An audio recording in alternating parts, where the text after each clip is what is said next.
Oh, welcome back to my channel, sports fans. Okay, let's get into this one right here. Well, Celtics versus Lakers is final. Oh, so much to unpack, but first, let me say LeBron James checked out in the middle of the fourth quarter, leaving his team hanging like a coward. Like a coward he is. I think, he was crying because he got hurt or something. I'm not for sure, folks. I just never seen him back in the fourth quarter playing. He's a coward. So the Lakers, or the refs, did everything they could to try to help the Lakers win this game. And the Celtics did everything they could to blow this game, almost blowing a 20-point lead. I mean, a 20-point lead. Did I say 10 or 20? Anyways, a 20-point lead coming into the fourth quarter. And let me say this. NBA teams, this is how you make adjustments, because the Lakers were bullying the Celtics in that first half.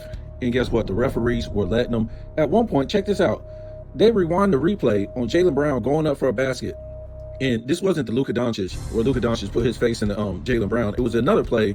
Jaylen Brown was going up for a layup, and they hacked the hell out of him. So they did the replay. They didn't call it, but when they did the replay, and the play-by-play people, obviously Doris Burke, at best, she's a good sideline person, but she's not a color analyst. Get her out of there. Next, it was Richard Jefferson that after they agreed, the play-by-play people, I think it was I forget this guy's name, the guy that calls the games. I forget his name. I think it was Mike Bream, right? And Doris Burke agreed that was a foul. He got hacked, and Richard Jefferson said basically that Jaylen Brown has to play through it. What do you mean play through it? This is total trash, folks. I think LeBron was like 1 for 6 from the three. He hit some couple lucky mid ranges. I mean, this ain't his game, folks. The guy is really trash. He does these fadeaways after he pushes the guy off. It's just embarrassing with this league. Let me say this. At best, without carrying all game, every single NBA player that I've seen tonight carried the ball. And I'm going to tell you how bad this is. But I saw every NBA player carry the ball 3-4 times in their dribble and never get called for it. At best, these NBA players, if carrying was being called, they suck. At best, they suck, and that's why I was posting. In my 20s and 30s, I could play in this league. Why not? All I have to do is carry the whole time and be able to be wide open for a three. That's it, folks. These NBA players suck. That's what I'm telling you. They could never play in the 2000s, the 90s, the 80s. And remember, they had a cutout defense in the early 2000s after LeBron James missed the playoffs his first 2 seasons because this guy really don't have any handles. So they started to let him carry back then. And this has carried on throughout the NBA forever, because the NBA saw that these guys just aren't that good. If we don't let them carry, what kind of league do we have? Next, let me say this. I've been saying these ain't real NBA fans, right? And Uncut spoke something to this, and he said that, they were showing the majority of the fans back in the day were blue-collar workers. Obviously, we don't have American blue-collar workers today, and we know why. But he was showing how most of the fans were blue-collar workers that were in the stands, and the white-collar workers were always up in the box seats, you know what I'm saying? Because they could afford them. Now, you have a lot of fans that just come see entertainment. White-collar workers are at these games and fill the entire arena. And these aren't really real NBA fans. If I was an NBA fan and I was going to these games, I would say carry, this guy's carrying. But my point is, back in the days, your team that used to go on a run, 8-0 run, 10-0 run, whatever it was, I mean, the whole stadium was rocking. I don't care if it was the Knicks arena. I don't care if it was the Bulls arena, the Salt Lake City arena. Wherever you went, that thing was rocking to where you couldn't even hear it. It was crazy. I mean, the announcers, the play-by-play guys couldn't even talk when they went to break or something like that, or during the game. It was so loud. It was crazy, folks. It's not like that no more. It's not like that no more. These aren't real NBA fans. And I said at the beginning of this game, I said what it was going to be, because the Celtics, they shoot the most threes, and they hit the most threes, live and die by the three. And I said, this is going to be a game to where, let's see if the Lakers can hang in this. They're going to have to outshoot the Celtics from three, because that's all the Celtics really do. And at first, we saw the Lakers, they were intimidating the Celtics, and they were intimidating them by playing bully ball and fouling the hell out of them. And I want to talk about that in a minute. But the Lakers were able to hit these open threes, and I'm thinking, well, can this last? Because they don't have skilled guys like this. Luka's not really good at three. If you look at his 3-point percentage throughout his career, he's not good. I think he shot like average last year, but the rest of his career, he ain't been a good 3-point shooter. LeBron James ain't a good 3-point shooter. I think Austin Reeves is a little bit above average. That's it, folks. All these goons that was coming off the bench and that's been coming off the bench and hitting these threes, they've just been lucky, folks. And speaking to that, and I spoke about that before, that this is a travesty right there, that AD was sitting there playing all the defense all year for this team, and they didn't want to help him play defense. Now that they got rid of AD, the scheme is now for JJ Redick, I'm going to bring, 3-4 guys off the bench, and they're just going to hack the hell out of people. Because we know Luka and LeBron James ain't going to play no defense. So the scheme is for Reeves, LeBron, and Luka to get all the points, and the rest of the guys just hack the hell out of people. It's not even real defense. It's just hacking guys. And that's what they've been doing. And it's just a travesty when we look at this. This team could have been playing, we know LeBron James will not play defense, but still these guys that they're, these role players now that's replacing AD to play defense, and the guys coming off the bench to play this hack defense. How come they weren't playing this defense when AD was there? I mean, that's crazy, folks. So this is what it is. I was surprised it was able to play this style of physical defense with the Celtics early on, and the Celtics were, even though they weren't getting the calls, they were letting the Lakers manhandle them. I don't think they were used to it, like a team playing, that type of defense back at them. And they went to the locker room and they adjusted. They started playing the defense back on them, because we know it was the Celtics that shut Luka down last year in the finals, shut him down. He was frustrated. So, like I said, I was surprised they let him manhandle him in the beginning, but they came back and manhandled him in the second half, and it was good to see. And I was saying before in the video, this is what's going to happen. These teams are going to have to adjust and do the same thing to the Lakers. This is the only way you're going to win, because they got the referees in their pocket. They got the play-by-play guys in their pocket. I mean, there's no way you can beat this team unless you're playing the same basketball that they're playing. And they don't have the skill guys. They just don't. Luka, I guess he's a great player, I mean, in this era, but he's not a good defender. He's not a good free throw shooter. He's not a good three-point shooter. He's just not. He's kind of like a LeBron James. He can shoot, better than LeBron James, but, he likes to, go to the basket and get his fouls. And yes, he can shoot a better percentage from three than LeBron, even with guys in his face, but he's still not a good three-point shooter. And they try to make up all these excuses for him. Oh, he's still not 100%. Well, why were they winning like 8 straight games? He wasn't saying that then. So how are they playing 8 straight games and he's not himself? Because they're hacking the hell out of people. So LeBron James, he cried a lot this game. He cried. He's not a good player with good defense on him. So I think they got to play Brooklyn, and then they got to play the Bucks. So, like I said, the Bucks are pretty big, and they were able to give OKC problems in the in-season tournament because they were so big. I know they didn't have Chet Holmgren, which they lost a lot of height right there. If I'm not mistaken, he went down before the in-season tournament or the championship game, if I'm not mistaken. But I don't know what the Celtics were doing at the end. I don't know if they were trying to cover the spread or what the hell they were trying to do. It's just a lot of bad shot taking in this NBA, and luckily the Celtics can hit these threes, but it's tough to watch this when we're told that these guys get paid 10, 20, 30, 40, 50, 60 million a year and they can't even dribble. This is horrible, folks. The only way they can, be stopped from getting ripped is basically carry the ball in. That's what I was going to say. So they were previewing the OKC game against the Denver Nuggets, and they were showing SGA. They were showing SGA coming down the court, and this dude was carrying the damn ball. This is the new NBA, folks. They would have the nerve to show SGA coming down the court, literally carry with his hand under the ball and walking with his hand under the ball while he's dribbling. I mean, this is the NBA. And I was watching the Duke Carolina game, and this is what these kids do too. They sit up there and they carry all damn game. It's ridiculous. And these are the refs. They're not calling carry all game.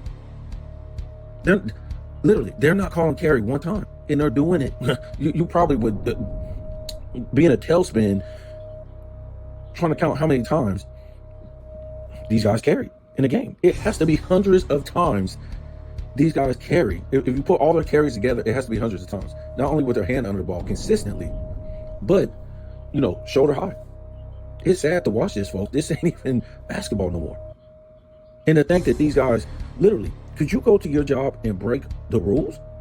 Could you break the rules and still have a job, still get the job done, still get paid? This is embarrassing for all basketball content creators to even, advertise this game. Because I've told you before, without social media, the NBA is dead. There's nothing that's keeping this game, afloat. Nothing. because the viewership done spoke. These guys aren't that good, man. It's all smoke and mirrors. That's why you got all these, players all the time saying ex-players or present players saying dumb stuff on social media. You got media guys saying stupid stuff because it's a smoke screen to get your mind off. These guys really aren't that good, folks. And all they can do is shoot threes. They're not even playing real basketball. They're just, and these aren't real coaches. I'm gonna tell you once again, folks. When we on every level, we got to keep it the same. We got to give smoke on every level. Okay. If these guys are carrying all damn game, how can these be real professional basketball players? Second of all, if the referees aren't calling carry and travel all damn game, which is easy, you could call it 100 times a day and 100 times a game, and they won't call it once. So if they're not doing their job, how can this be a real professional league? Third of all, these aren't real head coaches, folks. There's no point in time in the 2000s, 90s, 80s, 70s, you playing for a team at the YMCA, you playing for a high school team, you playing in a mirror, whatever. And the coaches, it just let you chuck up any kind of shot at any time that you want. That's crazy. And we were taught from the beginning, from the 50s to the 60s to the 70s to the 80s to the 90s to the 2000s, the high percentage shot was in the paint.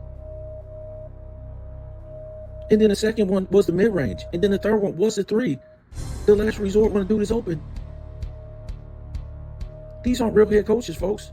They don't get on players for just doing dumb stuff, not playing defense, blowing assignments, chucking up bad shots. These aren't real head coaches. This ain't a real sports league, folks.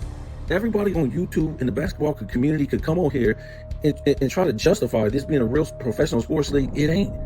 Because I just talked about it on every level, from the players not being able to dribble, to the referees not even making calls they get paid for, and then the coaches not even being real head coaches. It's not a real sports league. And that's why I keep trying to tell you, there's no way these guys are getting paid 60, 50, 40, 30, $10 million a year. And hundreds of millions of dollars in their contracts. But then when they retire, they got to go get a job like me and you. Nobody can explain that. Why do they have to go get a job like me and you? After they made hundreds of millions, tens of millions, they still have to go get a job. Sounds like the most ridiculous thing I've ever seen. And they got a podcast to make money. If anything, it looks like a Ponzi scheme to me. And these aren't real fans, because real fans will be calling this out all game. This dude sitting here traveling and carrying and traveling. What is it, folks? I've seen the Celtics get hacked to death. Not even going up for a shot and they were getting hacked. While they had the ball and they weren't getting mad. I'm stopping play and I'm going at the referees. What are you doing? This dude is hacking me. This is supposed to be a no-touch era. And when you play the Lakers, now it's a game of hacking. And they had the nerve, ESPN, to show that the Lakers in the last 10 games are the number one defense in every metric. And they really ain't even played nobody. And they've been hacking all game. What the hell is going on, folks, with this NBA? It's unbelievable. But, as for this Joker, we'll watch the game tomorrow at 1 o'clock. OKC against Denver. You watch these guys carry all damn game. But this is, MVP against MVP, right? Future MVP, whatever you want to call it. MVP candidates. SGA against Joker. I don't want to hear nothing. I don't want to hear nothing from the Joker fans. I don't want to hear about no stats. He's on the big stage against a rival, against an opponent that's trying to take an MVP away from him. This would be a good time to put up 30, 20, and 20. Not on the weak Suns who don't play no damn defense. Okay? Kevin Durant, 7 foot, who can even grab 10 boards. And I've seen this during the game. I forget who it was. It was I think it was Jason Tatum was shooting free throws. His third free throw, he shot. As soon as he shot the ball, the Celtics players just took off and went to the other end. They didn't even see if it was going to hit, miss, or nothing. What is that? You're not even going to try to and he missed. So you're not even going to try to battle for the rebound? This ain't like, you a regular play where you had all, 4 or 5 guys at the 3-point line. You guys were in the box waiting for the last free throw shot to be shot, and you guys all just took off as soon as he shot. What is this, folks? You can't tell me this is a real sports league. This is a bunch of babies who don't know how to play basketball. And why did they change this whole league for LeBron James? This is embarrassing, man. And we don't seen the videos of, these guys taking 20 steps to the basket, all this stuff. But it just continues, folks. It's embarrassing. Like, I was saying, how do these fans even watch this? How do they pay to watch guys not even know how to play basketball? Not even know how to dribble? This is crazy. How do play-by-play guys sit there and watch these guys travel and carry every single dribble they do, just about, is a carry?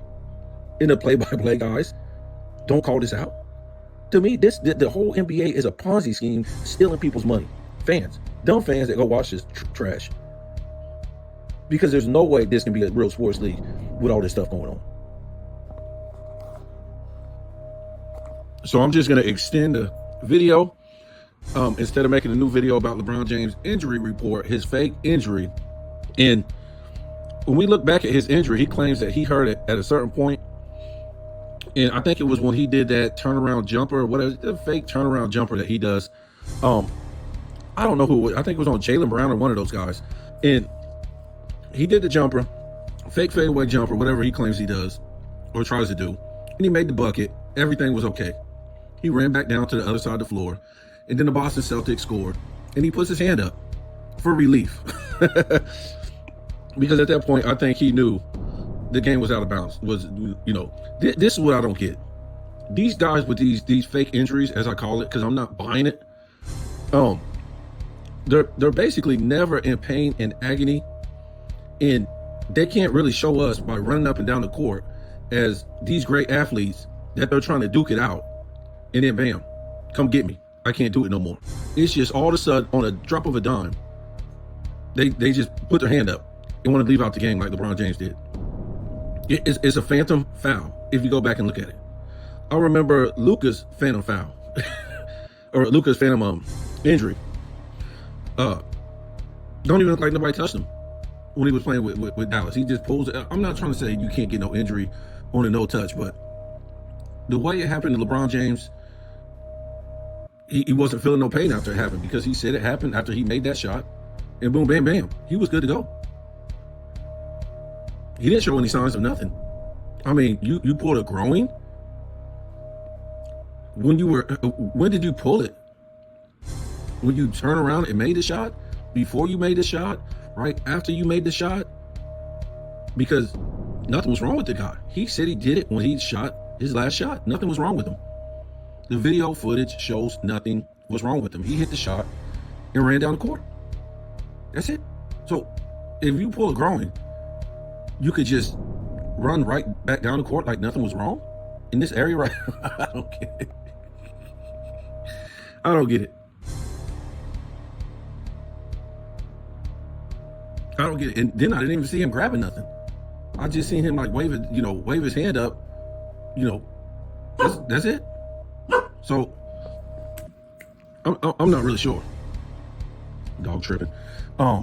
Yeah, but this is so we've seen this before, where AD was going to have to carry the team because of LeBron James' fake foot injuries, and Luka's not going to be able to carry it.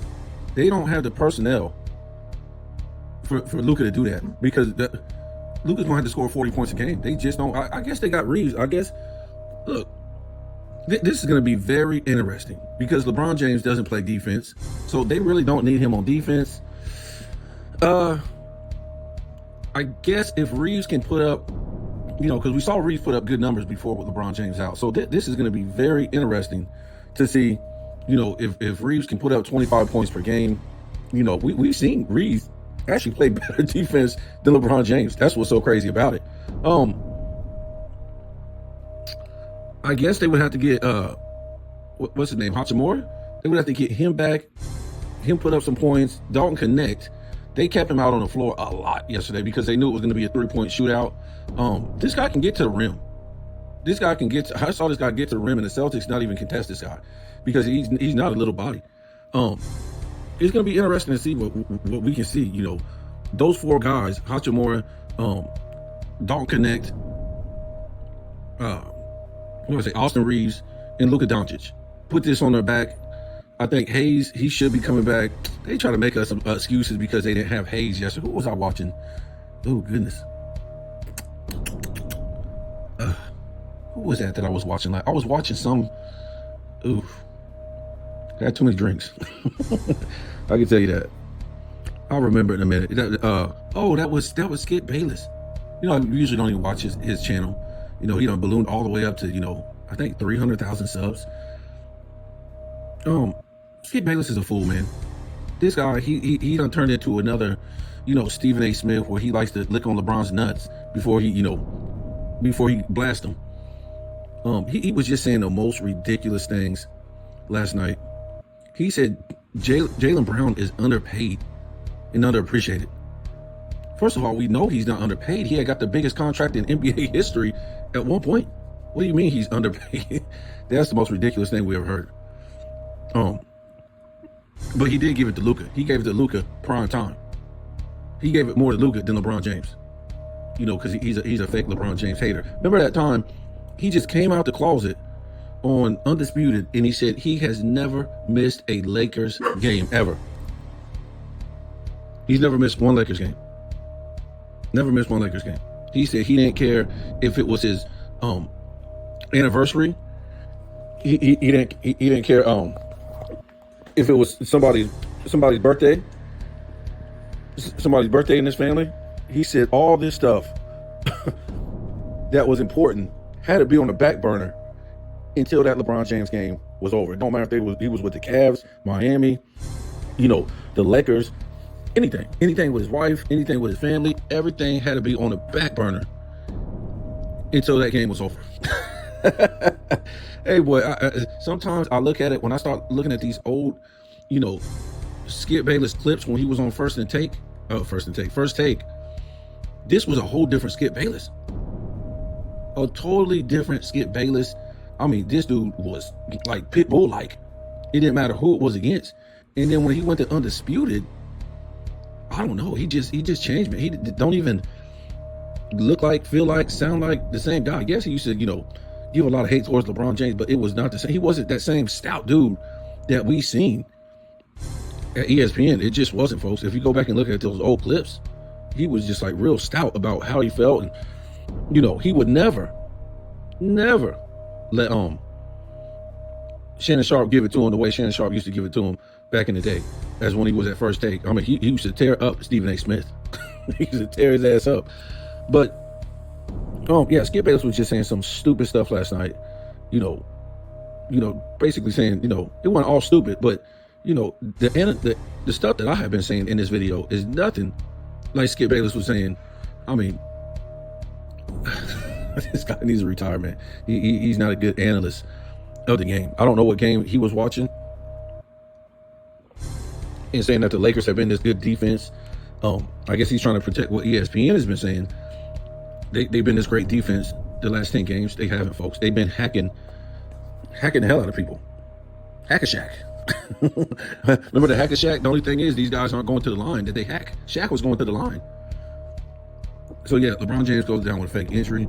It's going to be interesting to see what these guys can do. Actually, I think they can really do it without him. They don't need him. They really don't need him. They don't. And have you seen a dude just sit there and wipe their face and touch their face an entire interview? I mean, this dude is like a little kid. You know, your toddler children, they just touch all over their face all the time. You're like, stop touching your face. That's how this guy is. He can't get through one presser or go 5 seconds without touching his face. What's wrong with him? What kind of behavior is this? What kind of behavior? I mean, is this guy nervous? Is he giving hand signals? I don't see no Illuminati hand signals, but I mean, the dude's just always touching and wiping his face. It's like, this is kid-like, man. And, you know, I guess it's no coincidence. He acts like a kid. I haven't seen what ESPN has been saying. I've seen some stuff come through my feed about Perk talking about how, you know, well, I ain't gonna say talk about because I never even clicked on it, but Perk weighed in on his injury. This will be a pity party, guys. This will first of all, it'll be a pity party, and then it'll turn into the weight being on Luka Dončić's shoulders. Yep, Luka Dončić. And it's funny because there's no weight on LeBron James' shoulders when Anthony Davis goes down. It's just how they expect LeBron James to do all this stuff because he already does so much already. That would be a weight on his shoulders. He already does enough. Turns the ball over at a high rate. Travels, carries. Can't shoot. I mean, sometimes it really looks like he can shoot. We got to remember this guy's an actual basketball player. I mean, he's an all-time great. I mean, and falling down the rankings, folks. And we talked about this earlier in the video. What would this league be if they couldn't literally travel and carry? How good would these guys be? They would be trash. Would they even be better than high school players back in the 80s and 90s? Literally, would they even be better than them? We got to be serious, folks. If they literally couldn't carry the ball all game. I won't get back into that because we talked about that in the earlier in the video, but just a travesty, man. I bet Skip Bayless on this show, he won't call that out. On this channel, no sir, he won't call that out. Ain't no way he's gonna call that out. So we'll see with this fake injury. They're gonna put it on Luka Dončić, and he's supposed to already be hurt, and this whole thing could blow up, and they could drop out the rankings so damn fast because somebody's gonna have to step up. Even if Reed steps up and gets 25 points per game while he's out, who's gonna step up and get 25 points or score what Reeves was scoring? My fault. Who's gonna score what Reeves was scoring? I don't know what he was scoring. Maybe 17 or something like that. 18. Who's gonna pick up those points? So it's gonna be interesting to see. Now you got to get a guy that's gonna have to get to the line like LeBron James. We'll see, man. I don't think they're gonna miss anything if they play as a team. We done seen this Lakers team without LeBron James, and it's a tough schedule coming up, man. I don't think that he wanted to be in there against these guys. They play Denver, I think 2 times, and I think they play in these upcoming 8 games. I think they play the Suns 1 game, and Milwaukee Bucks. I want to say they played them twice. But it's a pretty tough schedule coming up in these 8 games, and you don't want to be there. You don't want to be there, folks. And it's going to be on the road. Now he can go back home. He's not going to travel with the team. Well, I ain't going to say maybe. I don't know. I wouldn't doubt if he doesn't, because he can say he's getting that treatment, whatever. But it won't surprise me if he don't. Yeah. This whole thing is just going to be a mess, folks.